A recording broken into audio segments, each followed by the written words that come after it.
Oke, kembali lagi bersama saya Gede Ganendra. Dan waktu itu udah ya kita bikin beat vlog. Sekarang kita bikin baru lagi nih, Vario vlog.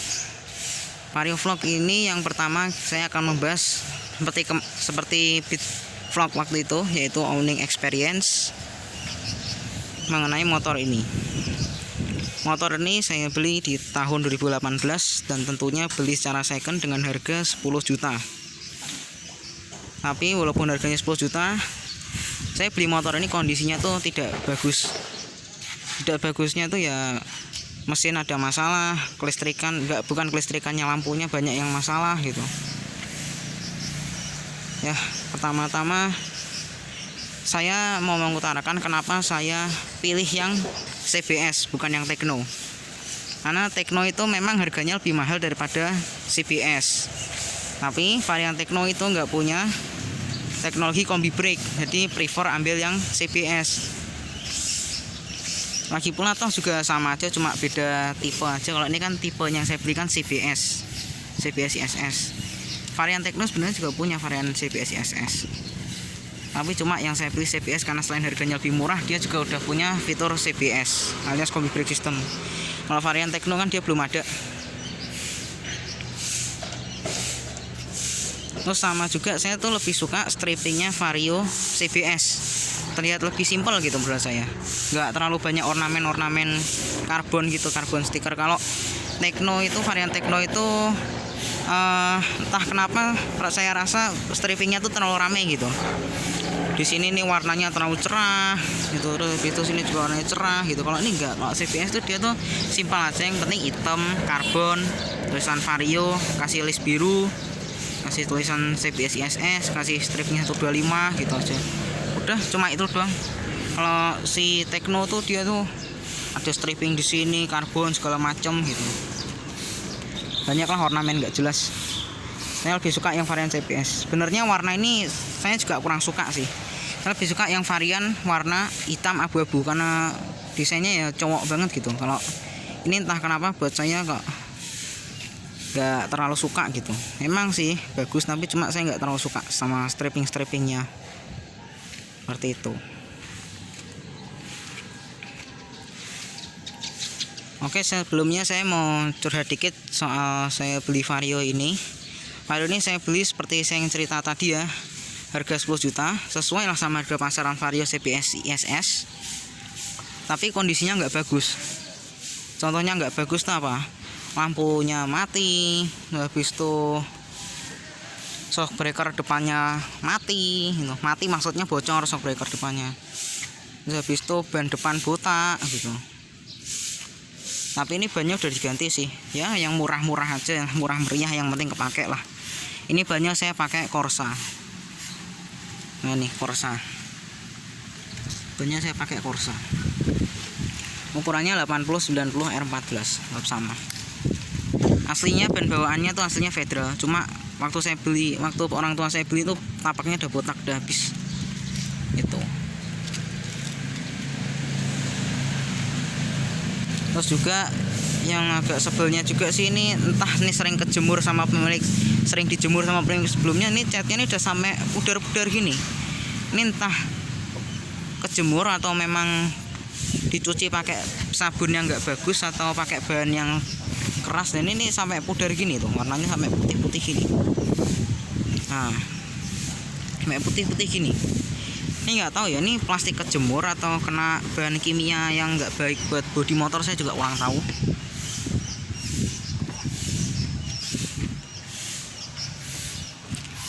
Oke, pertama saya mau bahas soal mesinnya dulu.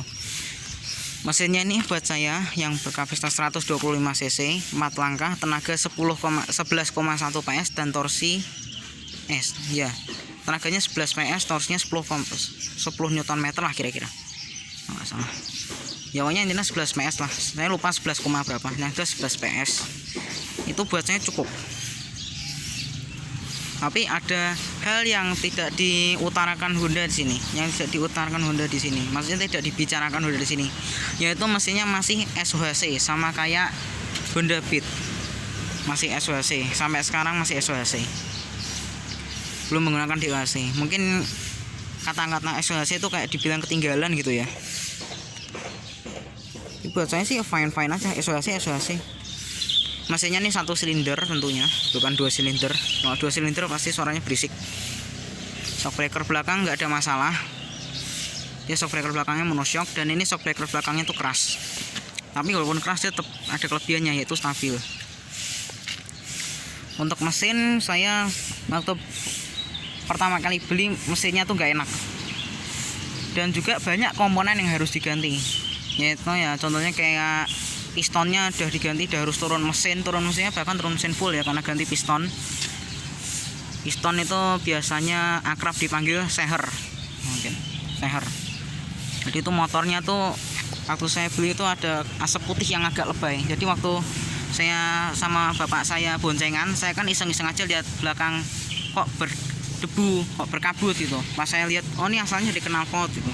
Di knalpotnya ternyata mengepulkan asap putih yang agak lebay, berarti pistonnya sudah harus diganti, sudah harus turun mesin. Untuk ban ini udah diganti, bannya ini pakai Michelin City Grip Pro, jadi ini bannya tuh ngegrip banget, enak. Tapi kalau kalian lihat ini bannya lebih gendut, ya wajar karena profil bannya dia lebih besar. Kalau kalian pikir ini 110 R12 enggak, tetap ini tetap 90 R14, cuma kelihatan tebal aja karena bannya kan ini tipenya aja City Grip Pro.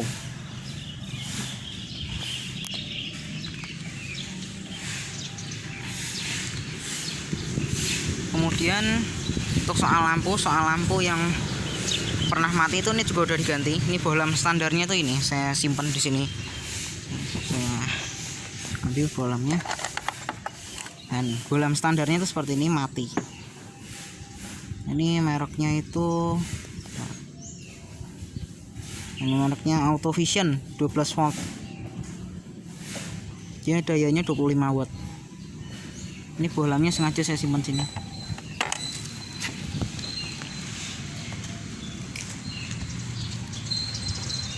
Terus kemudian posisi duduk buat saya yang tinggi 161 ini sangat enak sekali posisinya. Ya pokoknya intinya enak lah, firm gitu, santai gitu. Buat riding tuh rasanya enak, nggak ada rasa-rasa kayak kecilan motornya. Ini bahkan motor ini terasa masih agak besar buat saya. Soal akomodasi, motor ini juga lebih baik daripada Beat. Dia ada laci penyimpanan di sini yang dalam, lengkap dengan Beat 7000 di sini. Ada hook juga, cantelan di sini yang kapasitasnya 2 kilo, sama di sini laci penyimpanan kecil sini. Ini memang kecil tapi cuma lebih mendingan daripada Beat. Beat itu kecilnya luar biasa, nggak bisa buat nyimpan sarung tangan. Ini masih bisa buat nyimpan sarung tangan. Ini security starter ada di sini. Ini kuncinya bahkan nggak dirubah dari zaman Honda Supra X 125 pertama kali keluar dulu. Kuncinya masih sama kayak gini.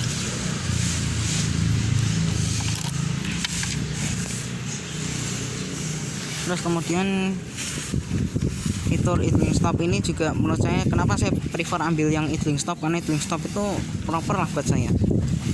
Buat bapak saya katanya juga proper, lumayan buat hemat bensin gitu. Memang kebetulan saya pakai idling stop selama ini ya, bensin bisa bertahan sampai seminggu lebih. Ini lumayan banget karena ini saya pakai harian.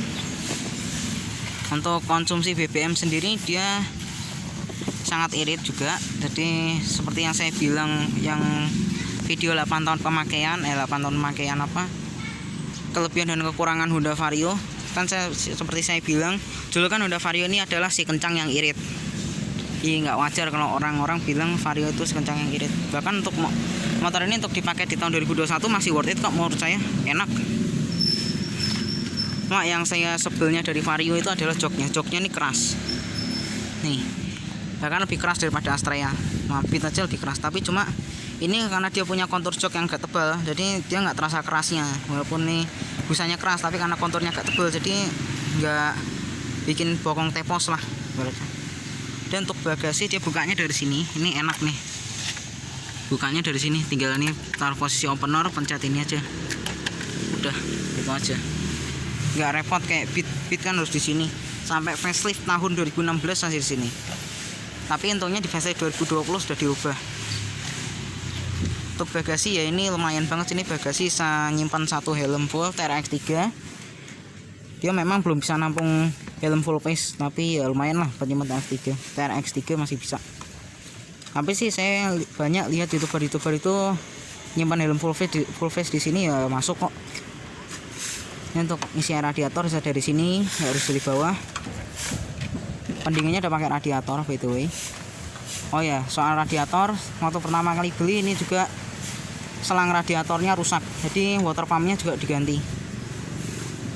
Tuh, untuk tangki nggak ada masalah, kapasitasnya 5,5 liter. Buat zaman sekarang memang kedengarannya kecil, tapi cuma buat saya oke-oke aja kok. 5,5 liter sudah dibilang besar. Untuk penampang radiator ada di sini, di sebelah kanan bawah. Nah ini seperti ini sini. Dia juga ada dapat penampang radiator juga di sini. Ini mufflernya panjang di sini. Panjang, cuma ini udah pecah ya, biasalah. Motor-motor Honda kayak gini-gini ya wajar lah kalau misalkan tutup knalpot udah pecah.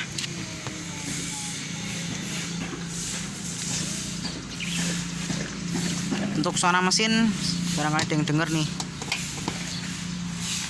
Barangkali ada yang pengen denger nih, saya nyalain motornya. Nah, ini dia speedometernya, saya bilang sih futuristis banget, saya suka. Karena sini dia ada odometer dan tangki bensinnya dia udah menggunakan digital, tapi cuma yang agak nyeleneh lagi sama kayak Beat Street, yaitu dia nggak punya odometer, nggak punya trip meter sama MID. Tapi cuma saya sukanya yang varian idling stop itu dia dikasih speedometer dengan warna biru. Nah, jadi kalau siang nggak kelihatan sih, tapi kalau sore atau malam kelihatan. Dia ringnya biru, angkanya warna biru laut, jarumnya merah. Karena varian di bawahnya helm in dan varian standar itu warnanya ember, molos satu warna itu aja. Jadi terasa kayak monoton. Oh, ini enak. Oh, malam tuh masih bervariasi penuh warna. Ringnya biru, angkanya biru laut, jarumnya merah. Terus lampu sen juga ini dibikin klaster terpisah nih. Nih, tuh, dan ini warnanya hijau lagi. Jadi melambangkan nggak seolah-olah motor itu ramah lingkungan. Untuk klakson juga udah saya ganti. Nah, seperti itu. Kan sebelumnya klaksonnya kan jelek banget, rusak klaksonnya. Ini harganya mahal juga, harganya 100.000. Ini ya, biasa cek engine, overheat. Untuk mesin overheat saya belum pernah mengalami. Ya alhamdulillah. Ini lampu jauh di sini, lampu jauh tetap standar warna biru gitu. Untuk posisi spion buat saya sih ini pas kok. Buat saya spionnya ini pas, buat melihat ke belakang juga pas, nggak ketinggian, nggak terlalu rendah. Ininya pas lah. Nih saya start up motornya ya. Nah, walaupun ini speedometernya kayaknya tampilannya analog ya, tapi dia tetap ikut ke ban belakang. Dia misalnya saya gas, nah tuh dia kalau misalnya saya gas dia ikut roda belakang, dia roda belakang muter, dia ikut gerak speedometernya.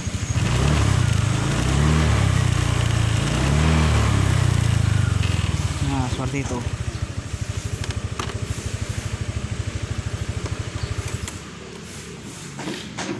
Oh ya, untuk bocoran Vario vlog berikutnya ya bisa dilihat sendirilah.